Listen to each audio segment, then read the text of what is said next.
ಎಲ್ರಿಗೂ ನಮಸ್ಕಾರ. Welcome back to my channel. ನೀವಿನ್ನು ನಮ್ಮ ಚಾನಲ್ ನ ಸಬ್ಸ್ಕ್ರೈಬ್ ಮಾಡಿಲ್ಲ ಅಂತಂದ್ರೆ ಈಗಲೇ ಸಬ್ಸ್ಕ್ರೈಬ್ ಮಾಡಿ, ತಡ ಮಾಡ್ಬೇಡಿ. ಯಾಕೆಂದ್ರೆ ನಾವು ಒಂದು ವಿಡಿಯೋನ ನಿಮ್ ಮುಂದೆ ಪ್ರಸ್ತುತ ಪಡಿಸ್ಬೇಕಾದ್ರೆ ತುಂಬಾ ಪರಿಶ್ರಮ ಪಟ್ಟಿರ್ತೀವಿ. ಆ ಪರಿಶ್ರಮಕ್ಕೆ ತಕ್ಕಂತೆ ಒಂದು ನಮ್ಮ ಪ್ರಯತ್ನಕ್ಕೆ ತಕ್ಕಂತೆ ನಿಮ್ಮ ಸಪೋರ್ಟ್ ಕೂಡ ಬೇಕಾಗುತ್ತೆ.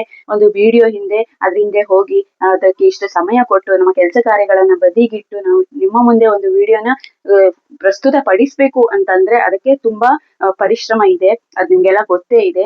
ಸೊ ನಾವು ಊರಲ್ಲಿ ನಡೀತಾ ಇರುವ ಯಾವುದೇ ಒಂದು ಸಭೆ ಸಮಾರಂಭಗಳನ್ನಾಗಿರ್ಬೋದು, ಯಾವುದೇ ಒಂದು ಪೂಜೆ ಪುನಸ್ಕಾರಗಳನ್ನಾಗಿರ್ಬೋದು, ಹಬ್ಬ ಹರಿದಿನಗಳಲ್ಲಿ ನಡೆಯುವಂತ ಯಾವುದೇ ಒಂದು ಮಾಹಿತಿಗಳನ್ನ ಕಲೆಕ್ಟ್ ಮಾಡಿ ಅದನ್ನ ಸ್ಟಡಿ ಮಾಡಿ ಅದರ ವಿಡಿಯೋ ಜೊತೆಗೆ ನಿಮ್ಗೆ ನಾವು ಒಂದು ವಿಡಿಯೋ ಕೊನೆಗೆ ಪ್ರಸ್ತುತ ಪಡಿಸ್ತೀವಿ ಅಂತ ಹೇಳಿದ್ರೆ ಅದರ ಹಿಂದೆ ತುಂಬಾ ಪರಿಶ್ರಮ, ಕಠಿಣ ಪರಿಶ್ರಮ ಇದೆ. ಅದೆಲ್ಲ ನಿಮ್ಗೆ ಗೊತ್ತೇ ಇದೆ. ಸೊ ಆ ಪರಿಶ್ರಮಕ್ಕೆ ತಕ್ಕಂತೆ ನಮ್ಗೆ ಒಂದು ನಿಮ್ಮ ಸಪೋರ್ಟ್ ಬೇಕಾಗಿದೆ. ನಮ್ಮ ವಿಡಿಯೋ ನಿಮ್ಗೆ ರೀಚ್ ಆಗ್ತಾ ಇದೆಯಾ, ನಿಮ್ಗೆ ತಲುಪ್ತಾ ಇದೆಯಾ, ಅಥವಾ ನಿಮ್ಗೆ ಅದು ಇಷ್ಟ ಆಗ್ತಾ ಇದೆಯಾ ಇಲ್ವಾ, ಅದು ನಮ್ಗೆ ಗೊತ್ತಿಲ್ಲ. ಸೊ ಅದ್ ನಮ್ಗೆ ಗೊತ್ತಾಗ್ಬೇಕಂದ್ರೆ ನೀವು ಅಟ್ಲೀಸ್ಟ್ ಒಂದು ವಿಡಿಯೋನ ನೋಡಿದ್ಮೇಲೆ ಲೈಕ್ ಮಾಡ್ಬೇಕು, ಕಮೆಂಟ್ ಮಾಡ್ಬೇಕು, ಶೇರ್ ಮಾಡ್ಬೇಕು, ಒಂದು ಸಬ್ಸ್ಕ್ರಿಪ್ಷನ್ ಆದ್ರೂ ಮಾಡ್ಕೊಳ್ಬೇಕು. ನಾವು ಮುಂದೆ ಬರುವಂತಹ ಅಪ್ಡೇಷನ್ಗಳು ಏನಿದೆ, ಏನ್ ವಿಡಿಯೋ ನಾವು ಹೊಸ ಹೊಸ ಕಂಟೆಂಟ್ ಗಳು ಕೊಡ್ತೀವಿ ಅದು ನಿಮ್ಗೆ ರೀಚ್ ಆಗುತ್ತೆ, ಆದಷ್ಟು ಬೇಗ ನಿಮ್ಗೆ ಬರುತ್ತೆ. ಅದರಿಂದ ಸಬ್ಸ್ಕ್ರೈಬ್ ಮಾಡ್ಕೊಳ್ಳಿ.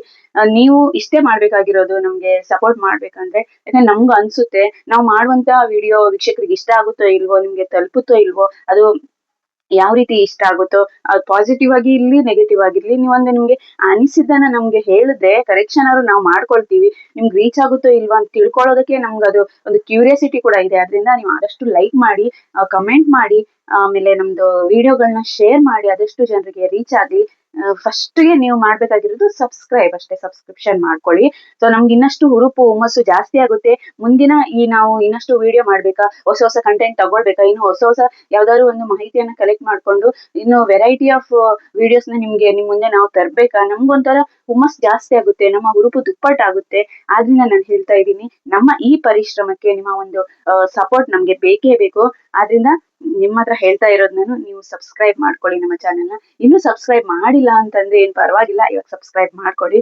ಇರ್ಲಿ, ಗುರುವಾರ 26/3/2026 ಅಂದ್ರೆ ನಾಳೆ ರಾಮನವಮಿ, ಶ್ರೀರಾಮನವಮಿ ಹಬ್ಬ ಇದೆ. ರಾಮನವಮಿ ಹಬ್ಬ ಯಾಕೆ ಆಚರಣೆ ಮಾಡ್ತಾರೆ, ಶ್ರೀರಾಮ ದೇವರು ಜನಿಸಿದ ಒಂದು ಪವಾಡ ಹೇಗೆ, ಶ್ರೀರಾಮ ದೇವರ ಒಂದು ಹಬ್ಬದ ಒಂದು ಆಚರಣೆಯನ್ನು ಯಾವ ರೀತಿ ಮಾಡ್ತಾರೆ ಹಿಂದೂ ಧರ್ಮದಲ್ಲಿ, ಸನಾತನ ಧರ್ಮದಲ್ಲಿ, ನಮ್ಮ ಹಿಂದೂ ಸಂಸ್ಕೃತಿಯಲ್ಲಿ ಒಂದು ಈ ಶ್ರೀರಾಮಚಂದ್ರರ ಹಬ್ಬವನ್ನ, ಶ್ರೀರಾಮ ದೇವರ ಹಬ್ಬವನ್ನ ಯಾವ ರೀತಿ ಮಾಡ್ತಾರೆ, ಶ್ರೀರಾಮ ದೇವರ ಪೂಜೆ ಮಾಡಿದ್ರೆ, ಶ್ರೀರಾಮದೇವರ ಜಪ ಮಾಡಿದ್ರೆ ಏನು ಉಪಯೋಗ ಇದೆ, ಯಾವ ದೇವರನ್ನು ನಾವು ಸ್ಮರಿಸಿದಂಗಾಗುತ್ತೆ, ಶ್ರೀರಾಮದೇವರೊಬ್ಬರ ಜಪವನ್ನ ನಾಮ ಸ್ಮರಣೆಯನ್ನ ಮಾಡಿದ್ರೆ, ರಾಮಕೋಟಿಯನ್ನ ಬರೆದ್ರೆ ಎಷ್ಟು ಉಪಯೋಗ ಇದೆ, ಇದೆಲ್ಲದರ ಮಾಹಿತಿಯನ್ನ ನಾನು ನಿಮ್ಗೆ ತಿಳಿಸ್ತಾ ಹೋಗ್ತೇನೆ. ಶ್ರೀರಾಮನವಮಿ ಇದು ತುಂಬಾ ಆಡಂಬರದಲ್ಲಿ ಮಾಡುವಂತಹ ಹಬ್ಬ ಏನಲ್ಲ, ತುಂಬಾ ಸರಳವಾಗಿ ಮಾಡುವಂಥದ್ದು. ಏನು ವಿಶೇಷವಾಗಿ ತುಂಬಾ ದುಡ್ಡು ಖರ್ಚು ಮಾಡ್ಕೊಂಡು ಮಾಡುವಂತಹ ಹಬ್ಬ ಇದು ಅಲ್ಲ. ಶ್ರೀರಾಮ ನವಮಿ ಹಬ್ಬ ಅಂತ ಹೇಳಿದ್ರೇನೆ ತುಂಬಾ ಸರಳವಾಗಿ ಮಾಡುವಂಥದ್ದು. ಮನೆಯಲ್ಲಿ ಬೆಳಗ್ಗೆ ಬೇಗ ಎದ್ದು ಮಡಿಯುಟ್ಟು ರಂಗೋಲಿ ಹಾಕಿ ದೇವರಿಗೆ ವಿಶೇಷ ಪೂಜೆ ಮಾಡಿ. ಯಾಕೆ ನಾವು ದಿನ ರಂಗೋಲಿ ಹಾಕ್ತೀವಿ, ವಿಶೇಷ ದಿನ ಪೂಜೆ ಮಾಡ್ತೀವಿ, ಅದ್ರಲ್ಲಿ ಏನಿದೆ ಅಂತ ಕೇಳ್ಬಹುದು. ಆದ್ರೆ ರಂಗೋಲಿ ಹಾಕಿ ದಿನ ರಂಗೋಲಿ ಹಾಕ್ತೀರಾ, ಹಬ್ಬದ ದಿನಗಳಲ್ಲಿ ಸ್ವಲ್ಪ ವಿಶೇಷವಾಗಿ ರಂಗೋಲಿ ಹಾಕ್ತೀರಾ, ಪೂಜೆ ಮಾಡ್ತೀರಾ ದಿನ, ಅದ್ ಗೊತ್ತು. ಹಬ್ಬದ ದಿನಗಳಲ್ಲಿ ವಿಶೇಷವಾಗಿ ಹೂ ಹಣ್ಣು ನೈವೇದ್ಯವನ್ನ ಇಟ್ಟು ವಿಶೇಷವಾಗಿ ಪೂಜೆ ಮಾಡ್ತೀರಾ. ಆತರ ಪೂಜೆ ಮಾಡಿ, ಶಾಸ್ತ್ರೋಕ್ತವಾಗಿ ರಾಮನವಮಿ ಎಂದು ಪೂಜೆ ಮಾಡಿ.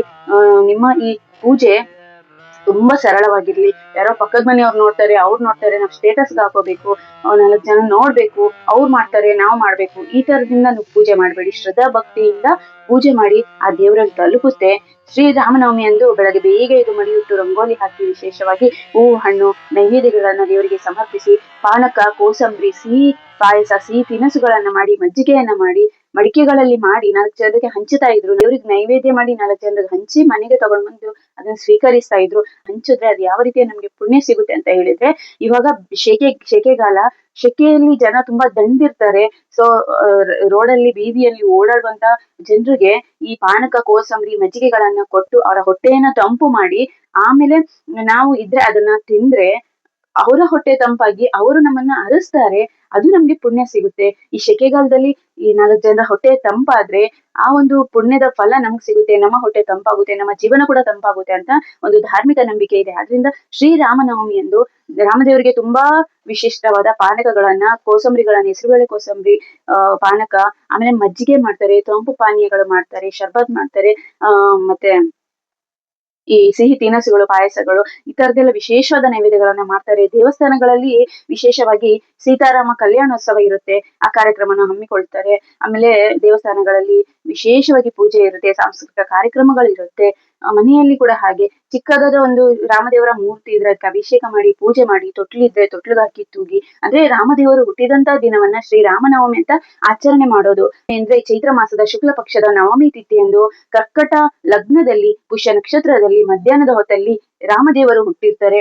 ಅಯೋಧ್ಯೆಯಲ್ಲಿ ಕೌಸಲ್ಯ ಹೊಟ್ಟೆಯಲ್ಲಿ ರಾಮದೇವರು ಹುಟ್ಟಿರ್ತಾರೆ. ಆ ದಿನದಂದು ವಿಶೇಷವಾಗಿ ರಾಮನವಮಿ ಅಂತ ಆಚರಣೆ ಮಾಡ್ತೇವೆ. ಶ್ರೀರಾಮನವಮಿ ಎಂದು ವಿಶೇಷವಾಗಿ ಅದೇ ಆಡಂಬರದ ಪೂಜೆ ಇಲ್ಲದೆ ತುಂಬಾ ಸರಳವಾಗಿ ಪೂಜೆ ಮಾಡಿ, ಪಾನಕ ಕೋಸಂಬರಿಗಳನ್ನ ನೈವೇದ್ಯ ಮಾಡಿ ದೇವರಿಗೆ ಮುಟ್ಟಿಸಿ, ದೇವರಿಗೆ ನೈವೇದ್ಯವನ್ನ ತೋರಿಸಿ, ಆಮೇಲೆ ನೀವು ತಿನ್ನಿ 4 ಜನರಿಗೆ ಹಂಚಿ, ಅದರ ಪುಣ್ಯ ಫಲ ಪ್ರಾಪ್ತಿಯಾಗುತ್ತೆ. ದೇವರ ನಾಮಸ್ಮರಣೆಯನ್ನ ಮಾಡಿ, ರಾಮಕೋಟಿಯನ್ನ ಬರೀರಿ, ರಾಮಚರಿತ ಮಾನಸವನ್ನ ಓದಿ, ರಾಮಾಯಣದ ಕಥೆಗಳನ್ನ ಓದಿ, ಮತ್ತೆ ರಾಮರಕ್ಷಾ ಸ್ತೋತ್ರಗಳನ್ನ ಓದಿ, ಶ್ರೀರಾಮ ಜೈ ರಾಮ ಜೈ ಜೈ ರಾಮ ಅನ್ನುವಂತಹ ಒಂದು ಶ್ರೀರಾಮ ದೇವರ ನಾಮ ಜಪವನ್ನ ಮಾಡಿ, ಶ್ರೀರಾಮ ದೇವರ ನಾಮವನ್ನ ಬರೀರಿ. ರಾಮದೇವರನ್ನ ನೆಂದ್ರೆ ಶ್ರೀರಾಮದೇವರನ್ನ ನೆಂದ್ರೆ ಏನು ಫಲ ಅಂತ ಕೇಳಿದ್ರೆ, ಶ್ರೀರಾಮದೇವರನ್ನ ನೆಂದ್ರೆ ಆಂಜನೇಯನ ದೇವರನ್ನ ಜಪ ಮಾಡ್ದಂಗೆ, ಶ್ರೀರಾಮದೇವರನ್ನ ನೆಂದ್ರೆ ವಿಷ್ಣುವಿನ 7ನೇ ಅವತಾರ ರಾಮದೇವರು, ವಿಷ್ಣು ದೇವರನ್ನು ನಾವು ಸ್ಮರಿಸಿದಂಗೆ ಶ್ರೀರಾಮದೇವರನ್ನ ನಾವು ಜಪ ಮಾಡಿದ್ರೆ ಸೀತೆ ಮಾತೆಯನ್ನು ಕೂಡ ನಾವು ಸ್ಮರಿಸಿಕೊಂಡಂಗೆ. ಅಷ್ಟು ಅದ್ಭುತ ಪವಾಡಗಳಿದೆ ರಾಮದೇವರ. ಶ್ರೀರಾಮ ಅಂತ ಬರೆದ ಒಂದು ಕಲ್ಲು ನೀರಿನಲ್ಲಿ ತೇಲ್ತಾ ಇತ್ತಂತೆ, ಅಷ್ಟು ಅದ್ಭುತವಾದ ಪವಾಡ ಹೊಂದಿದಂತ ಶ್ರೀರಾಮದೇವರು. ದಿನ ನೀವು ರಾಮದೇವರ ಜಪವನ್ನ ಮಾಡಿ, ರಾಮದೇವರ ಹೆಸರನ್ನ ಒಂದು 108 ಸಲ ಹೇಳೋದಾಗ್ಲಿ ಅಥವಾ ರಾಮರಕ್ಷ ಸ್ತೋತ್ರವನ್ನ ಓದೋದಾಗ್ಲಿ ನಿಮ್ಮ ಜೀವನದಲ್ಲಿ ಅಳವಡಿಸಿಕೊಳ್ಳಿ. ಇದರಿಂದ ಅದ್ಭುತವಾದ ಪವಾಡಗಳು ಕೂಡ ನಡೆಯುತ್ತೆ. ನೀವು ಒಂದ್ಸಲಿ ಟ್ರೈ ಮಾಡಿ ನೋಡಿ. ಒಂದು 10 ದಿನನೋ, 12 ದಿನನೋ, ಒಂದು 20 ದಿನನೋ, 21 ದಿನನೋ, 42 ದಿನನೋ, 108 ದಿನನೋ ರಾಮರಕ್ಷ ಸ್ತೋತ್ರವನ್ನ ಓದೋದನ್ನ ಅಭ್ಯಾಸ ಮಾಡ್ಕೊಳ್ಳಿ. ನೀವು ರಾಮಕೋಟಿ ಬರೆಯೋದು, ರಾಮರಕ್ಷ ಸ್ತೋತ್ರ ಜಪ ಮಾಡೋದು, ಶ್ರೀರಾಮ ದೇವರ ನಾಮವನ್ನ ಜಪ ಮಾಡೋದು, ಭಜನೆಯನ್ನ ಹಾಡೋದು, ಈ ತರ ಮಾಡಿದ್ರೆ, ವಿಷ್ಣು ಸಹಸ್ರನಾಮವನ್ನು ಹಾಡಿದ್ರೆ, ಇದು ಅಭ್ಯಾಸ ಮಾಡ್ಕೊಳ್ಳಿ, ತುಂಬಾ ಒಳ್ಳೇದು. ವಿಷ್ಣು ಸಹಸ್ರನಾಮ ಹಾಡಿದ್ರೆ ಒಳ್ಳೇದು. ನಿಮ್ಗೆ ವಿಷ್ಣು ಸಹಸ್ರನಾಮ ಹಾಡೋದಕ್ ಬರೋದಿಲ್ಲ ಅಂತಂದ್ರೆ, ವಿಷ್ಣು ಸಹಸ್ರನಾಮ ಅಂತಂದ್ರೆ ನನ್ಗೆ ಏನಂತಾನೆ ಗೊತ್ತಿಲ್ಲ ಅಂತ ಹೇಳೋರು, ಶ್ರೀರಾಮ ಜಯ ರಾಮ ಜೈ ಜೈ ರಾಮ, ಶ್ರೀರಾಮ ಜಯ ರಾಮ ಜೈ ಜೈ ರಾಮ, ಶ್ರೀರಾಮ ಜಯ ರಾಮ ಜೈ ಜೈ ರಾಮ ಅಂತ ಈ ತರ ಜಪ ಮಾಡ್ಕೊಂಡ್ ಬನ್ನಿ. ಅದು ಕೂಡ ವಿಷ್ಣು ಸಹಸ್ರನಾಮ ಹೇಳಿದಷ್ಟೇ ಪುಣ್ಯ ನಿಮ್ಗೆ ಪ್ರಾಪ್ತಿಯಾಗುತ್ತೆ. ಈ ರಾಮನವಮಿ ಯಾಕೆ ಬಂತು ಅಂತ ಹೇಳಿದ್ರೆ, ಅಯೋಧ್ಯೆಯಲ್ಲಿ ದಶರಥ ಮಹಾರಾಜರು ಅವರು 3 ಜನ ಪತ್ನಿಯರನ್ನು ಹೊಂದಿರ್ತಾರೆ. ಕೌಸಲ್ಯ, ಕೈಕೇಯಿ, ಸುಮಿತ್ರೆ ಅಂತ. 3 ಜನರಿಗೂ ಮಕ್ಕಳಿರೋದಿಲ್ಲ. ಆದ್ರಿಂದ ಇವ್ರಿಗೆ ಪುತ್ರ ಸಂತಾನ ಬೇಕು ಅಂತ ತುಂಬಾ ಒಂದು ಚಿಂತಿತರಾಗ್ತಾರೆ ದಶರಥ ಮಹಾರಾಜರು. ಗೊತ್ತೇ ಇದೆ, ಮಕ್ಕಳಿಲ್ಲ ಅಂದ್ರೆ ಎಷ್ಟು ಕಷ್ಟ ಆಗುತ್ತೆ ಅಂತ. ವಂಶ ಬೆಳೆಯೋದಿಲ್ಲ, ಅದು ಬೇರೆ ರಾಜಮನೆತನ ಬೇರೆ. ರಾಜಮನೆತನದಲ್ಲಿ ಬೇಕೇ ಬೇಕು ಪುತ್ರ ಸಂತಾನ. ಆದ್ರಿಂದ ಇವ್ರು ಏನ್ ಮಾಡ್ತಾರೆ, ದಶರಥರು ತುಂಬಾ ಚಿಂತಿತರಾಗಿ ವಸಿಷ್ಠರ ಹತ್ರ ಹೋಗ್ತಾರೆ. ವಸಿಷ್ಠರ ಹತ್ರ ಹೋಗಿ ಅವ್ರ ಹತ್ರ ಸಲಹೆನ ಕೇಳ್ತಾರೆ. ವಸಿಷ್ಠರೇ, ಈ ತರ ನನ್ಗೆ ಮಕ್ಕಳು ಬೇಕು, ಪುತ್ರ ಸಂತಾನ ಬೇಕು, ಏನ್ ಮಾಡೋದು ಅನ್ನುವಂತ ಸಲಹೆ ಕೇಳಿದಾಗ ವಸಿಷ್ಠರು ಹೇಳ್ತಾರೆ, ನೀವು ಪುತ್ರಕಾಮಿಷ್ಠ ಯಾಗವನ್ನ ಮಾಡಿ, ನಿಮ್ಗೆ ಫಲ ಸಿಗುತ್ತೆ ಅಂತ ಹೇಳಿದಾಗ, ವಸಿಷ್ಠರ ಸಲಹೆಯಂತೆ ಇವರು ಪುತ್ರಕಾಮಿಷ್ಠ ಯಾಗವನ್ನ ಕೂಡ ಮಾಡ್ತಾರೆ. ಪುತ್ರಕಾಮಿಷ್ಠ ಯಾಗವನ್ನ ತುಂಬಾ ಶ್ರದ್ಧಾ ಭಕ್ತಿಯಿಂದ ಮಾಡ್ತಾರೆ. ಅಗ್ನಿದೇವ ಒಂದು ದಿವ್ಯ ಪಾಯಸದೊಂದಿಗೆ ಪ್ರತ್ಯಕ್ಷನಾಗಿ ದಶರಥ ಮಹಾರಾಜನ ಕೈಯಲ್ಲಿ ಒಂದು ದಿವ್ಯ ಪಾಯಸವನ್ನು ಕೊಟ್ಟು, ಇದನ್ನು ನಿನ್ನ ಪತ್ನಿಯರ ಸೇವನೆ ಮಾಡ್ಲಿಕ್ಕೆ ಹೇಳು, ನಿನ್ಗೆ ಪುತ್ರ ಭಾಗ್ಯ ದೊರೆಯುತ್ತೆ ಅಂತ ಹೇಳಿ ಆಶೀರ್ವಾದ ಮಾಡಿ ಹೋಗ್ತಾರೆ. ಈ ದಶರಥ ಮಹಾರಾಜ ಏನ್ ಮಾಡ್ತಾರೆ, ದಿವ್ಯ ಪಾಯಸವನ್ನ ಮನೆಗೆ ಕೊಂಡು ಬಂದು 3 ಜನ ಹೆಂಡತಿಯರಿಗೂ ಹಂಚುತ್ತಾರೆ. 3 ಜನ ಹೆಂಡತಿಯರು ಕುಡಿತಾರೆ. ಅದರ ಫಲವಾಗಿ ಅವರಿಗೆ ಸಂತಾನ ಕೂಡ ಪ್ರಾಪ್ತಿಯಾಗುತ್ತೆ. ಗರ್ಭವತಿ ಆಗ್ತಾರೆ, ಪುತ್ರ ಸಂತಾನ ಪ್ರಾಪ್ತಿಯಾಗುತ್ತೆ. ಕೌಸಲ್ಯಗೆ ಕೌಸಲ್ಯ ಹೊಟ್ಟೆಯಲ್ಲಿ ಶ್ರೀರಾಮ ಜನನವಾದ್ರೆ, ಇವರ ಕೈಕೇಯಿಯ ಹೊಟ್ಟೆಯಲ್ಲಿ ಭರತ ಮತ್ತು ಸುಮಿತ್ರೆಯ ಹೊಟ್ಟೆಯಲ್ಲಿ ಲಕ್ಷ್ಮಣ ಮತ್ತು ಶತ್ರುಘ್ನ ಜನಿಸ್ತಾರೆ. ಈ ತರ ಪುತ್ರ ಸಂತಾನ ಪ್ರಾಪ್ತಿಯಾಗುತ್ತೆ. ಹೀಗೆ ರಾಮನವಮಿ ಮಧ್ಯಾಹ್ನದ ಹೊತ್ತಲ್ಲಿ ಜನಿಸಿದ ಶ್ರೀರಾಮ, ಇದೇ ಹೊತ್ತಲ್ಲಿ ನಾವು ಪೂಜೆ ಮಾಡ್ಬೇಕು, ನಮ್ಮ ಸಮಯ ಮುಹೂರ್ತವನ್ನು ನೋಡಿ ಪೂಜೆ ಮಾಡ್ಬೇಕು. ಅದೇ ದಿವಸ ನವಮಿ ತಿಥಿ ಇರೋದ್ರಿಂದ ಈ ನವಮಿಯಲ್ಲಿ ನಾವು ರಾಮನವಮಿ ಅಂತ ಪೂಜೆ ಮಾಡ್ತೇವೆ. ಚೈತ್ರ ಮಾಸದ ಶುಕ್ಲ ಪಕ್ಷದ ನವಮಿ ತಿಥಿಯಂದು ಪುಷ್ಯ ನಕ್ಷತ್ರದಲ್ಲಿ ಕರ್ಕಟ ಲಗ್ನದಲ್ಲಿ ಮಧ್ಯಾಹ್ನದ ಹೊತ್ತಲ್ಲಿ ಹುಟ್ಟಿದ ಶ್ರೀರಾಮ ದೇವರ ಒಂದು ನೆನಪಿಗಾಗಿ ನಾವು ರಾಮನವಮಿಯನ್ನು ಆಚರಣೆ ಮಾಡ್ತೇವೆ. ಇದೇ ದಿವಸ ಸೀತಾರಾಮ ಕಲ್ಯಾಣೋತ್ಸವ ನಡೆದಿದೆ ಅನ್ನುವಂತ ಒಂದು ನಂಬಿಕೆ ಕೂಡ ಇದೆ. ಇದೇ ರೀತಿ ವನವಾಸದಿಂದ ಮರಳಿ ಬಂದ ಶ್ರೀರಾಮನಿಗೆ ಪಟ್ಟಾಭಿಷೇಕ ಆದಂತಹ ಒಂದು ದಿನ ಅನ್ನುವಂತ ನೆನಪು ಕೂಡ, ನಂಬಿಕೆ ಕೂಡ ಇದೆ ಈ ದಿವಸ. ಈ ಸೀತೆ ಮತ್ತು ರಾಮರ ಒಂದು ಜೋಡಿ ಈಗಿನ ಯುವ ಜನತೆಗೆ, ಯುವ ಪೀಳಿಗೆಗೆ, ಯುವ ಜೋಡಿಗೆ ಮಾದರಿಯಾಗುತ್ತೆ. ಯಾಕೆಂತ ಹೇಳಿದ್ರೆ ಈಗ ಮದುವೆ ಆದ್ರೆ ಉತ್ತರ ಒಂದು ದಕ್ಷಿಣ ಒಂದು ಆ ತರ ಒಬ್ಬೊಬ್ರು ಇರ್ತಾರೆ ಗಂಡ ಹೆಂಡತಿ. ಆದ್ರೆ ಹಿಂದೆ ನಮ್ಮ ರಾಮ ಸೀತೆಯರ ಜೋಡಿ ನೋಡಿ. ರಾಮ ಮಹಾರಾಜ ರಾವಣನ ಹತ್ರ ಇದ್ದಂತ ತನ್ನ ಹೆಂಡತಿಯನ್ನ ತುಂಬಾ ಒಂದು ಹೋರಾಟ ಮಾಡಿ ಜಯಿಸಿಕೊಂಡು ಹೆಂಡತಿಯನ್ನ ಕರ್ಕೊಂಡು ಸೀತೆ ಮಾತೆಯನ್ನ ಕರ್ಕೊಂಡು ಬಂದ್ರು ಶ್ರೀರಾಮ.